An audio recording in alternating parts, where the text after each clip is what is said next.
ओम नमः शिवाय। हर हर महादेव।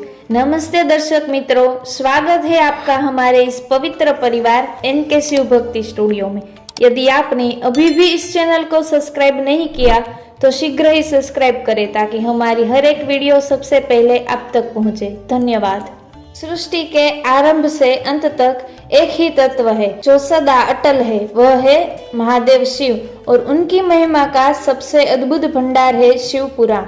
महर्षि वेद व्यास जी द्वारा रचित यह ग्रंथ 18 पुराणों में से एक सर्वश्रेष्ठ ग्रंथ है।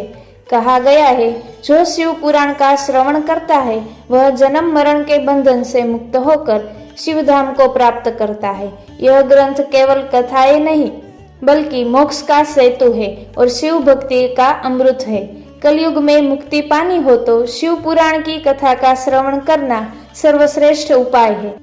वेद व्यास जी के शिष्य सुत जी, शौनक जी और अन्य ऋषियों को यह कथा सुनाते हैं। इस कथा की महिमा क्या है, शिव पुराण सुनने से क्या लाभ मिलता है और कैसे मुक्ति मिलती है, उसके बारे में श्री शौनक जी प्रश्न पूछते हैं और सुत जी उनका प्रत्युत्तर करते हैं। आज हम सुनेंगे शिव पुराण की महिमा का दूसरा अध्याय। श्री शौनक जी बोले, हे महाभाग सुत जी, आप धन्य है, परमार्थ तत्व के ज्ञाता है। आपने कृपा करके हम लोग को बड़ी अद्भुत एवं दिव्य कथा सुनाई। हमने यह पाप नाशिनी, मन को पवित्र करने वाली और भगवान शिव को प्रसन्न करने वाली अद्भुत कथा सुनी। भूतल पर इस कथा के समान कल्याण का सर्वश्रेष्ठ साधन दूसरा कोई नहीं है। यह बात हमने आज आपकी कृपा से निश्चय पूर्वक समझ ली। युग में इस कथा के द्वारा कौन कौन से पापी शुद्ध होते हैं, उन्हें कथा पूर्वक बताइए और इस जगत को कृतार्थ कीजिए।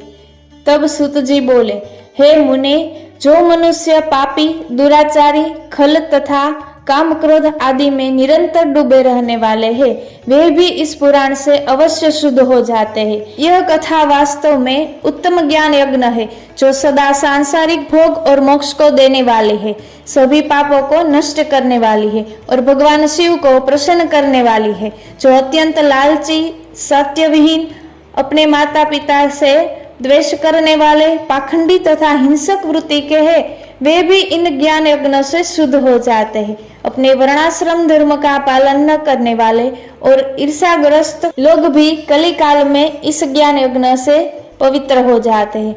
जो लोग छल कपट करने वाले, क्रूर स्वभाव वाले और अत्यंत निर्दयी है, कली काल में वे भी इस ज्ञान यज्ञ से शुद्ध हो जाते हैं। ब्राह्मण के धन से पलने वाले तथा निरंतर व्यभिचार परायण जो लोग हैं, वे भी इस ज्ञान यज्ञ से कली काल में पवित्र हो जाते हैं। जो मनुष्य सदा पाप कर्मों में लिप्त है, शठ है और अत्यंत दूषित विचार वाले हैं, वे भी कली काल में ज्ञान यज्ञ से शुद्ध हो जाते हैं।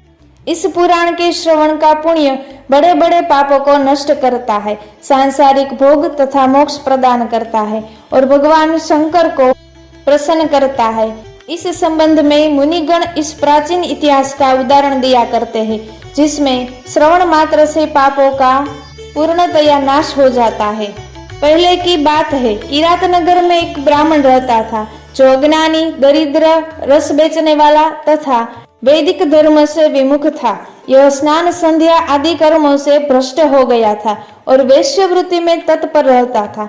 उनका नाम था देवराज। वह अपने विश्वास करने वाले लोगों को ठगा करता था। उसने ब्राह्मणों, क्षत्रियों, वैश्यों, शूद्रों तथा दूसरों को भी अनेक बहानों से मारकर उनका धन हड़प लिया था।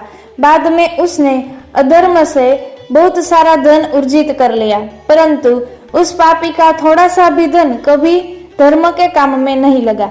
एक दिन वह ब्राह्मण एक तालाब पर नहाने गया। वहां शोभावती नाम की एक वेश्या को देखकर वह अत्यंत मोहित हो गया। वह सुंदरी भी उस धनी ब्राह्मण को अपने वशीभूत हुआ जानकर प्रसन्न हुई। आपस में वार्तालाप से उसमें प्रीति उत्पन्न हो गई। उस ब्राह्मण ने उस वेश्या को पत्नी बना लिया। उस वेश्या ने उसे पति बनाना स्वीकार कर लिया। इस प्रकार कामवश होकर ये दोनों बहुत समय तक विहार करते रहे। बैठने, सोने, खाने पीने तथा क्रीड़ा में वे दोनों पति पत्नी की तरह व्यवहार करने लगे। अपने माता पिता तथा पत्नी के बार बार रोकने पर भी पाप कृत्यों में संलग्न वह ब्राह्मण उनकी बात नहीं मानता था।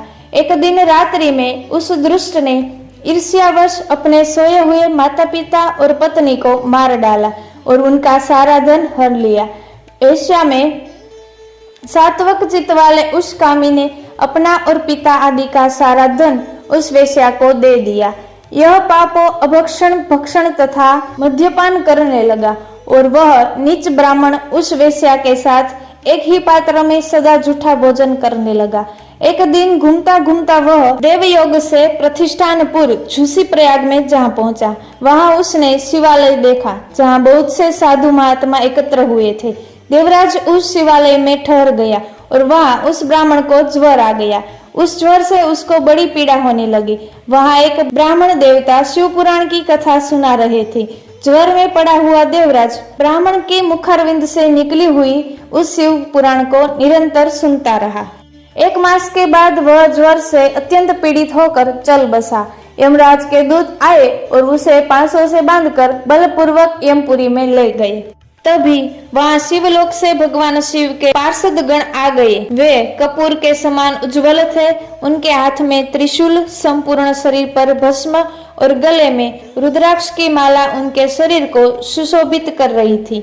उन्होंने यमराज के दूतों को मार पीट कर देवराज को यमदूतों के चंगुल से छुड़ा लिया और वे उसे अपने अद्भुत विमान में बिठाकर जब कैलाश पर्वत ले जाने लगे तो यमपुरी में कोलाहल मच गया, जिसे सुनकर यमराज अपने भवन से बाहर आए।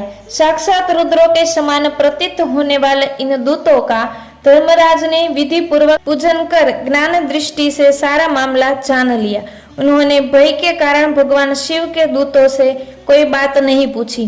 तत्पश्चात शिवदूत देवराज को लेकर कैलाश चले गए और वहां पहुंचकर उन्होंने ब्राह्मण को करुणावतार भगवान शिव के हाथ में सौंप दिया।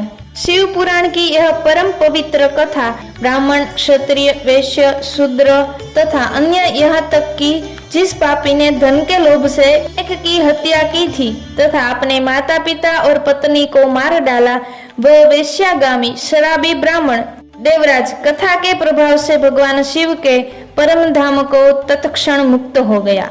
इस प्रकार श्री स्कंद पुराण के अंतर्गत शिव महापुराण महात्म्य में देवराज मुक्ति वर्ण नामक दूसरा अध्याय पूर्ण हुआ। यदि आपको यह कथा पसंद आई हो तो चैनल को सब्सक्राइब करें और अगले अध्याय के लिए जुड़े रहे। ओम नमः शिवाय। हर हर महादेव।